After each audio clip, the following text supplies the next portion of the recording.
Hermanos y hermanas, se acerca la Navidad y ya en nuestro país estamos en plena fiesta. Los aires navideños se escuchan y se escucha la misma canción que se escucha todos los años, lo que pasa es que le cambian la letra. Este año le pusieron algo que tiene que ver con el chikungunya y no tiene nada que ver con la Navidad. Pero es exactamente la misma canción con la misma tonadita. Lo que pasa es que todos los años se la venden a uno de manera distinta. En las casas colocamos decoraciones, en los trabajos celebramos fiestas y en la iglesia llevamos a cabo actividades especiales. Y en la iglesia es que tenemos que celebrarlo porque estamos recordando y conmemorando el nacimiento del niño Dios. Y aunque todas estas cosas son buenísimas, no podemos negar que la iglesia corre un gran peligro durante la época navideña. Y el peligro es que nos enfoquemos tanto en la fiesta, que nos enfoquemos tanto en las actividades y que nos enfoquemos tanto en el compartir, que olvidemos que tenemos una misión como pueblo de Dios. La iglesia sabe que Dios le ha llamado con un propósito particular. Si la iglesia existe es porque el Dios misionero nos ha llamado para darnos la hermosísima oportunidad de ser colaboradores, colaboradoras en la obra salvífica de Dios para con el mundo. No podemos olvidar eso. No podemos olvidar eso. Que el Dios misionero comparte su misión con la iglesia. Y eso nos debe llevar a pensar, a examinar cuál es esa misión. ¿Cuál es la misión especial que Dios tiene para con su pueblo, para con su iglesia, tanto a nivel universal como a nivel nacional, regional y también a nivel local? Y si planteo esta pregunta es porque hay varias maneras de contestarla. Típicamente en las iglesias encontramos dos polos. Uno que recalca la evangelización y otro que recalca el trabajo social.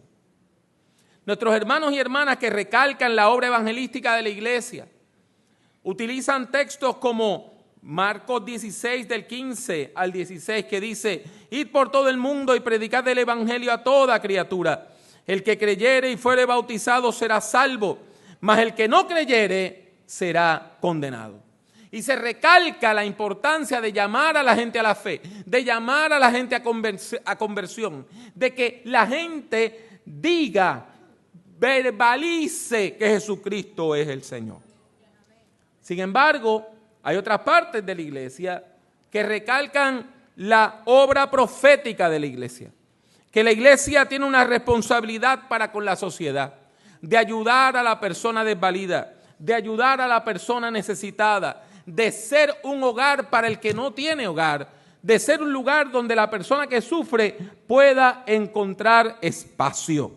Y se denuncia el pecado estructural, se denuncia el pecado de nuestra sociedad, porque las instituciones políticas y sociales de nuestro país y de todos los países se preservan a sí mismos y a veces en el proceso le hacen daño y atropellan a la persona más débil. Y nosotros tenemos base bíblica para eso también. Textos como Amós 5:24, donde el profeta dice que él anhela que corra el juicio como las aguas y la justicia como un impetuoso arroyo. El problema es que aparte de estas dos visiones sobre la misión, hay otras, muchas perspectivas. Hay iglesias donde se recalca la santidad personal. En otras iglesias se recalca la santidad social. En otras iglesias se habla de la prosperidad que recibe el creyente. Y en otras iglesias se recalca la búsqueda de la salud mental. Y casi todos los sermones tienen que ver con la salud mental y la familia y la depresión y la tristeza. Y uno se pregunta, ¿cuál es nuestra misión? Sin temor a equivocarnos podemos decir que cada una de estas perspectivas tiene algo válido que decir.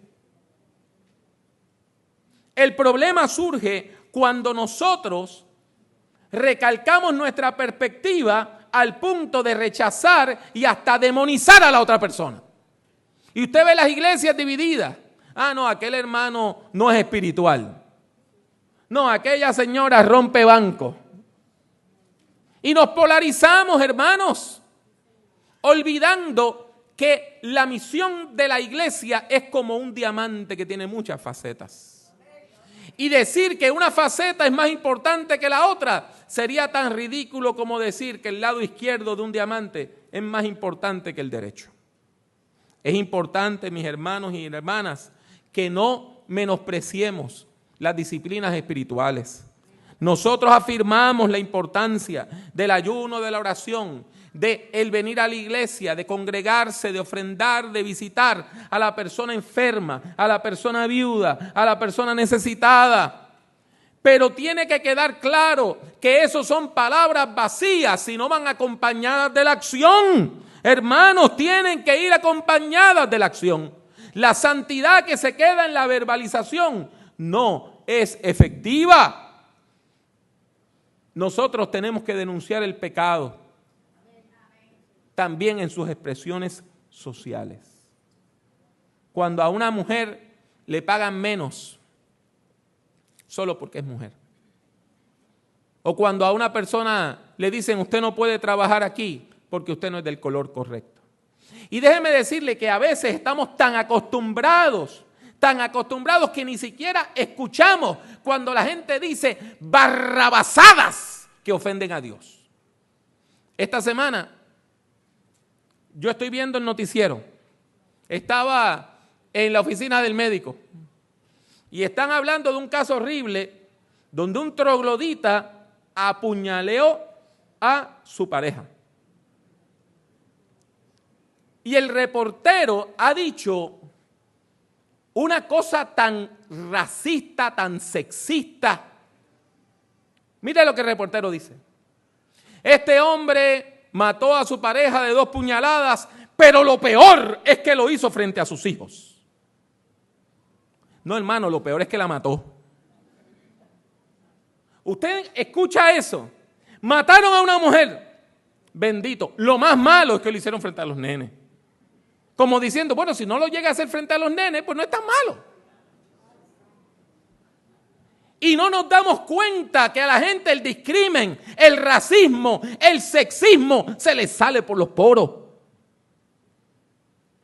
Hermano, la iglesia no puede ser ciega al pecado. Ah, bueno, si la víctima es una mujer, bendito. Nos da pena, pero los niños son los que sufren. No, hermano, sufre esa mujer de 26 años que la mata a un hombre que no es el padre de sus 2 niños. Y esos 2 niños se crían huérfanos. Hermanos, hermanas, es importantísimo que entendamos que la palabra tiene que ir acompañada de la acción. Nuestro hermano Manuel Rivera nos estaba testificando de que él se encontró con una persona que no voy a mencionar su nombre, que tiene cierta fama en Puerto Rico en el mundo de la música. Ese hombre pasó una situación muy difícil y durante esa situación no pudo trabajar. Y la orquesta Genezaret fue a su casa y llevamos un culto. Yo prediqué ese día. Y le llevamos música para alegrar su alma. Y le llevamos palabra. Pero se le llevó una compra también. Manuel hace unas cuantas semanas se encuentra con el hombre. Él lo reconoce, lo abraza y le dice al que andaba con él: cuando nadie me visitó, ellos me visitaron. Y cuando mi nevera estaba vacía, ellos me llevaron una compra. Y después le dice, desde ese día yo me convertí. ¿Cuántas personas le habían dicho, estoy orando por ti? Pero cuando él vio que la palabra se conjugó con la acción, entonces creyó. Por lo tanto, es importante que tengamos una visión integrada, integral de la misión. ¿Y qué texto mejor para eso que Isaías 61 del 1 al 4. Escuchen la palabra del profeta que dice: el Espíritu de Jehová el Señor está sobre mí, porque me envió Jehová, me ha enviado a predicar buenas nuevas a los abatidos, a vendar a los quebrantados de corazón, a publicar libertad a los cautivos y a los presos, apertura de la cárcel, a proclamar el año de la buena voluntad de Jehová y el día de venganza del Dios nuestro, a consolar a todos los enlutados, a ordenar que a los afligidos de Sión se les dé gloria en lugar de ceniza, óleo de gozo en lugar de luto, manto de alegría en lugar del espíritu angustiado, y serán llamados árboles de justicia, plantío de Jehová para gloria suya. Reedificarán las ruinas antiguas y levantarán los asolamientos primeros y restaurarán las ciudades arruinadas, los escombros de muchas generaciones. Este hermoso texto afirma y recalca que la misión de la iglesia no es unívoca, sino que es múltiple. Y hay 7 elementos que se mencionan de la misión en este texto. El primero es que la misión hay que llevarla en el poder del Espíritu Santo de Dios, porque es el Espíritu Santo de Dios el que está sobre la iglesia y la lleva, la conduce, le da la fuerza, la potencia para llevar a cabo la misión. Es Dios el que nos capacita, es Dios el que nos capacita para hacer proezas en su nombre. Por lo tanto, esa unción del Espíritu Santo es central. Pero el segundo elemento es la proclamación de la buena noticia. De buena noticia en un mundo que lo que recibe son malas noticias. ¿Y quiénes son las personas que se benefician de esas buenas noticias? De acuerdo al texto, son las personas más débiles y las personas más vulnerables de la sociedad. Y eso lo vemos una y otra vez en este texto. Dios quiere que la iglesia, Dios quiere que su pueblo lleve buena noticia a las personas abatidas, a las personas quebrantadas, a las personas cautivas, a las personas que viven víctimas del pecado de los demás. Dios le está llamando a escuchar una palabra transformadora. En tercer lugar, la misión tiene un aspecto pastoral, psicológico. Vea cómo el texto nos dice que la misión también incluye ese cuidado pastoral integral a la persona enlutada, afligida y angustiada, para que llegue a formar parte de un pueblo que vive feliz porque Dios le ama. En cuarto lugar, la misión también incluye un anuncio de libertad, de libertad, de libertad. Dios nos da libertad. Y si Dios nos da libertad, ¿por qué nosotros vamos a aceptar que un mero hombre nos esclavice? Y esa libertad comienza tan pronto el ser humano se acerca al Señor. Cuando usted se acerca al Señor, Dios le libera del pecado y de sus consecuencias. Y por eso una persona con fe puede sentirse gozosa, puede sentirse feliz, puede sentirse libre. Hasta en la cárcel. Hasta en la cárcel. Porque la libertad que Dios da, nada la puede cancelar. En quinto lugar, la misión también incluye un reclamo de justicia. Es un reclamo de justicia. Es un reclamo de justicia. Y déjeme decirle que el ay bendito no es de Dios. Escúchelo bien que se lo dije. El ay bendito no es de Dios. Dios juzga con justicia. Dios juzga con justicia.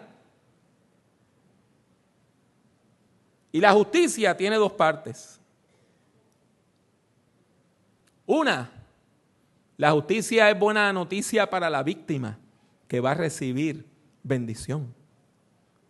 Pero para la persona que persevera en su maldad y en su pecado, la justicia es una mala noticia. Hay personas que llegan a la iglesia diciendo: pastor, ore por mí, porque yo hice algo y no quiero enfrentar las consecuencias. ¿Sabe qué? Si usted lo hizo mal, usted va a tener que enfrentar las consecuencias. Una vez un gran amigo, una persona que yo amaba profundamente, cometió un crimen. Cometió un crimen y fue arrestado. Él me llamó, pastor, ore por mí. Me contó todo, sin guardar un solo detalle. Y cuando terminó, lo primero que le dije fue, tienes que ir a la cárcel. Dios va a estar contigo. Y Dios te va a restaurar. Pero tienes que ir a la cárcel. Y cumplió 8 años. Y cumplió 8 años porque no escuchó la voz profética. Le ofrecieron 3 y se puso a pelear. El fiscal dijo 5. Siguió peleando. El juez dijo 7. Y cuando estaba adentro le hicieron una trastada y tuve que cumplir 1 más. Si hubiese escuchado la voz profética, en 3 estaba afuera. Hermanos, hermanas, aquello que hicimos mal, tenemos que enfrentarlo. ¿Cómo es posible que yo voy a decir, no, yo me convertí al Señor, así que el hijo que tuve fuera del matrimonio no tengo que pasarle un centavo, porque ya el Señor me perdonó? Ni el ay bendito ni la guachafita son del Señor, ¿sabe? Dios no puede ser burlado. Dios no puede ser burlado. Ah, pero Dios me ama. Lea la Biblia, lea la Biblia. Cuando el rey David le dijo al Señor, te voy a hacer una casa, te voy a hacer un templo, Dios le dijo, tú tienes las manos llenas de sangre, tú no. Ah, pero yo soy el hombre conforme a tu corazón y tú me amas. Tienes toda la razón, pero tus manos tienen demasiada sangre inocente. Tú no. Es más, yo te voy a hacer una casa a ti. Yo te voy a dar hijos e hijas a ti. Yo te voy a dar una dinastía a ti. Yo no necesito que tú me hagas una casa.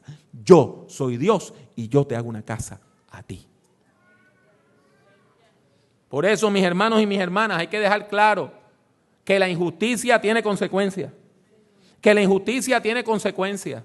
Y cuando a una persona se le ha dicho reiteradamente, vas por mal camino, vas por mal camino, vas por mal camino, y Dios dice hasta aquí, usted tendrá que enfrentar el juicio de Dios.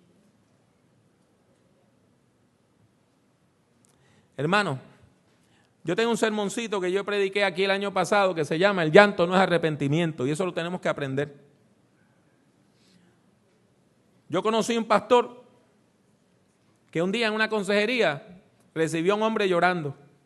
Y el hombre le dijo que su esposa era infiel y que él le iba a matar. El pastor le ministró y el muchacho lloró como un bebé. Pero el pastor cometió un error y no le quitó el arma. Y no llamó a la policía porque, ay bendito, él lloró tanto. Él ya se arrepintió. Y salió de la oficina pastoral y mató a la esposa. A veces el llanto es símbolo de una conciencia culpable, no de arrepentimiento. ¿Sabe lo que es símbolo de arrepentimiento? Que usted cambie sus caminos. Ahí es que hay símbolo de arrepentimiento. Pero si yo lloro y llego a casa y le doy una pela a mi esposa, no hay arrepentimiento, ¿sabe? Si yo lloro y pido perdón y vengo al altar y salgo de aquí y me emborracho, no hay arrepentimiento. Hay arrepentimiento cuando uno recuerda aquel viejo coro del tiempo del avivamiento que decía, y las cosas que yo hacía, ya no las hago más. Ahí hay arrepentimiento. Pero mientras sigamos cometiendo los mismos pecados de ayer, estamos jugando con Dios y nos estamos colocando bajo el juicio divino. Hermanos, hermanas, 6º lugar. Cuando usted se arrepiente de verdad, y usted recibe la gloria y la gracia de Dios, hay alegría, hay gozo, hay paz en la vida del creyente. Y no estamos hablando del gozo que trae el trago. No estamos hablando del gozo que trae la fiesta. Estamos hablando de un gozo que sale de usted saber que Dios está con usted en medio de la lucha por la vida. En medio de la lucha por la vida yo tengo gozo. ¿Por qué? Porque en el valle de la sombra y de la muerte Dios está conmigo. Y por eso este texto promete que Dios está dispuesto a darnos óleo de gozo en lugar de ceniza. Y mientras otras personas viven tirándose cenizas por la cabeza, nosotros vivimos gozosos. En la lucha por la vida, ¿sabe? En la lucha por la vida. Y nosotros, mientras otros se quejan y maldicen, nosotros decimos, bueno, Señor, me queda tanto. Si pago la luz, no pago el agua. Si pago el agua, no pago la luz. Y uno dice, Señor, tú provees. Y uno con gozo y alegría, uno provee para el Señor también. Y Dios provee para uno. La alegría que Dios da es la alegría de verdad, aquella que perdura aún en medio de la tristeza, aún en medio de la tristeza. Jamás se me olvidará. Mi abuelita, doña Adela Labrador, estaba recién convertida. Cuando se murió mi mamá y después se murió su hijo mayor. Y estábamos aquí en el cementerio de Dorado. No cuando estaba el mausoleo ya, cuando era de arena. Y había una montaña de arena. Y bajaba el hilito de arena. ¿Ustedes recuerdan aquellos que son de Dorado? Y que había que darse prisa, porque si no el huequito se llenaba. Y la gente decía, denle un sedante, denle una pastillita a doña Adela. Y doña Adela de repente comenzó a cantar, mi Dios y yo andamos siempre juntos. Y siguió cantando y cantando y cantando hasta que el féretro de Víctor estuvo en la tierra. Porque ella tenía óleo de gozo en lugar de ceniza. Y en séptimo lugar encontramos que la misión incluye una promesa. Una promesa. ¿Sabe cuál es? Una promesa de restauración. Lo que el pecado destruyó, Dios lo va a restaurar. Lo que el pecado destruyó, Dios lo vuelve a hacer nuevo. Y por eso este texto termina diciendo que aquellas ruinas antiguas van a ser reedificadas cuando el Espíritu de Dios se derrame sobre su pueblo. La misión, como le acabo de decir, es integral. Abarca todos esos 7 aspectos. Y por eso, cuando Jesús de Nazaret, de acuerdo a Lucas 4, entró a la sinagoga de Nazaret, escogió este texto para leerlo. Y lo leyó frente a todos sus compueblanos que no creían en él. Y después procedió a decir, hoy se ha cumplido esta escritura delante de vosotros. Y cuando Jesús hizo la misión de Isaías 61 suya, la hizo nuestra. Porque la iglesia es colaboradora de Dios en este proceso. La iglesia es colaboradora de Dios en este proceso. Jesús murió después de haber padecido, pero resucitó venciendo la muerte y la cruz. Y el Cristo resucitado nos ha llamado a ser colaboradores y colaboradoras en esa misión integral. Y ahora, usted y yo tenemos el privilegio de formar parte de una iglesia. No solamente para venir a recibir, sino también para convertirnos en gente de bendición que den. El apóstol Pablo lo dijo mejor que yo, cuando dijo, y todo esto proviene de Dios, quien nos reconcilió consigo mismo por Cristo y nos dio el ministerio de la reconciliación, que Dios estaba en Cristo, reconciliando consigo al mundo y no tomándole en cuenta a los seres humanos sus pecados, y nos encargó a nosotros la palabra de la reconciliación. Así que somos embajadores en nombre de Cristo. Somos embajadoras en nombre de Cristo. Como si Dios rogase por medio de nosotros, os rogamos en nombre de Cristo, reconciliaos con Dios. Y ese es el mensaje de la temporada navideña. No es el lechón, mucho menos el chikungunya. No es estar cantando esas tonaditas bobas. Es recordar que Dios está llamando al mundo a la reconciliación. Es recordar que Dios se ha revelado en nosotros por medio de la obra de Cristo y que nos ha dado la misión de proclamar, de denunciar, de liberar, de consolar y de restaurar en el nombre del Señor Jesucristo.